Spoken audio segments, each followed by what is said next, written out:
নমস্কার। আমরা আজকের থেকে একটা নতুন বিভাগ চালু করছি, যে খবরের কাগজের প্রথম পাতা। এটি আমরা প্রথম শুরু করছি আনন্দবাজার পত্রিকা দিয়ে। আনন্দবাজার পত্রিকার প্রথম পাতার খবর আপনাদের সামনে তুলে ধরব প্রত্যেক দিন নিয়মিতভাবে। আসলে অনেকেই সময়ের চাপে খবরের কাগজটা পড়তে পারেন না, তাই চটজলদি প্রথম পাতায় কি আছে সেটা আপনাদের সামনে আমরা উপস্থাপন করব প্রতিদিন নিয়মিতভাবে। আজকে আনন্দবাজারের প্রধান হেডিং যেটা, সময় কোথায়, বয়ানে কি প্রভাবশালী কাকুর চাপ। বিষয়টা হচ্ছে গিয়ে, প্রভাবশালী কাকুকে যখন এই নির্যাতিতার পানিহাটিতে শেষ কৃত্য সম্পন্ন হয়, সেখানে একজন প্রভাবশালী কাকু মানে এমএলএ সেখানে উপস্থিত ছিলেন এবং তিনি সমস্তটা তার তত্ত্বাবধানে হয়েছে এবং এফআইআর এর জন্য বাবা মায়ের তরফ থেকে বাবার সই সমৃদ্ধ যে বয়ান সেখানে পাওয়া গেছে, সেখানে দেখা গেছে যে মাননীয় মুখ্যমন্ত্রী এবং কলকাতার নগরপাল তাদের সহযোগিতা খুব পেয়েছেন, এটা সেখানে উল্লেখ করা হয়েছে। যদিও এটা ডিফার করছেন বাবা বা মায়েরা। এটা রাজনৈতিক মহল এবং তদন্তকারীরাও এখান থেকে বুঝতে পারছেন যে প্রভাবশালী কোনো কাকুর এর পিছনে চাপ থাকতে পারে। প্রশ্ন যেগুলো উঠছে সেগুলো হচ্ছে, অভিযোগপত্রে কেন উল্লেখ নেই সময়ের, কে লিখেছেন এই অভিযোগপত্রটি, অভিযোগপত্রে মুখ্যমন্ত্রী ও প্রশাসনের উপরে আস্থার কথা লিখতে কি নির্যাতিতার মা বাবা সম্মত ছিলেন,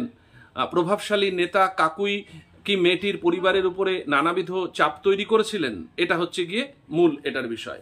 এর পরের যে খবরটি প্রাধান্য পেয়েছে প্রথম পাতায়, সিটি স্ক্যানের ঘরে যৌন নির্যাতন কিশোরীকে। আপনারা জানেন যে হাওড়ায় এই ঘটনাটা, সিটি স্ক্যানের সময় একটা 13-14 বছর বয়সের মেয়ের সাথে শ্লীলতাহানি করা হয়েছে। তার মা বাবা এটা নিয়ে অভিযোগ জানিয়েছেন।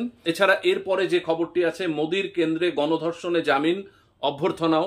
আসলে বিজেপি তো এখানে এটার বিরুদ্ধে কথা বলছে, তো একটা অংশ শাসক দল বা বামেরাও বলছে যে বিজেপি শাসিত রাজ্যে এই খুন ধর্ষণ নিয়মিত ঘটনা হয়ে দাঁড়িয়েছে এবং যোগী শাসিত সেই রাজ্যে বারাণসীতে মোদির যেটা লোকসভা কেন্দ্র, সেইখানেই এক বিটেক ছাত্রী সেখানে গণধর্ষিতা হন। এতদিন যারা জেলে ছিলেন তাদেরকে গত 2রা জুলাই এলাহাবাদ হাইকোর্ট থেকে প্রথমে অভিষেক এবং তারপরে কুনাল, যারা আর কি এতে অভিযুক্ত ছিল, তারা জামিন পায়। এটা নিয়েও একটা শোরগোল বাঁধে।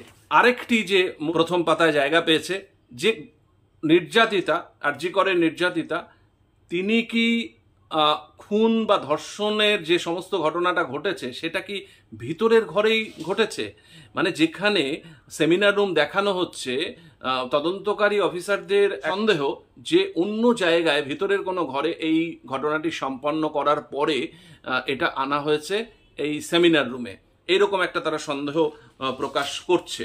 এছাড়া ছোট খবরের মধ্যে রয়েছে, আপনারা জানেন যে সুখেন্দু এবং কুনাল তারা যে সমস্ত মন্তব্য সোশ্যাল মিডিয়ায় করেছেন সেগুলো তৃণমূলের জন্য অস্বস্তির কারণ। সুখেন্দু যেটা বলেছে যে 1789 সালের জুলাই মাসে বিক্ষোভকারীরা ধুলোয় মিশিয়ে দিয়েছিল বাস্তিল দুর্গ, মানে এরকম অনেক কিছু হতে পারে। এবং কুনাল বলছেন যে দোষীদের শাস্তি চাই, এটা শাসক দলকে কেন বলতে হবে। নেতার হুমকি, এই শিরোনামে একটি খবর আছে, আরজি কর কাণ্ডের আবহে বিরোধীদের বিরুদ্ধে হুমকি দেওয়ার অভিযোগ উঠল তৃণমূল নেতার বিরুদ্ধে। এই ঘটনা প্রতিদিনই চলছে কোনো না কোনো জায়গায়। বিজেপি নেতা ধৃত, এই শিরোনামে আরেকটি খবর আছে। উত্তরাখণ্ডের আলমোড়া জেলায় 14 বছরের এক নাবালিকাকে যৌন হেনস্থার অভিযোগে জেলার ব্লক সভাপতি ভগবত সিংহ বোরাকে গ্রেফতার করেছে পুলিশ। এই হলো আনন্দবাজারের প্রথম পাতার মূল খবরগুলি। আপনাদের প্রতিদিন যেগুলো বহুল প্রচারিত সেই পত্রিকাগুলোর প্রথম পাতার খবর আপনাদের সামনে উপস্থাপন করব নির্দিষ্ট সময়ে। আপনাদের চোখ থাকুক আমাদের এই চ্যানেলে।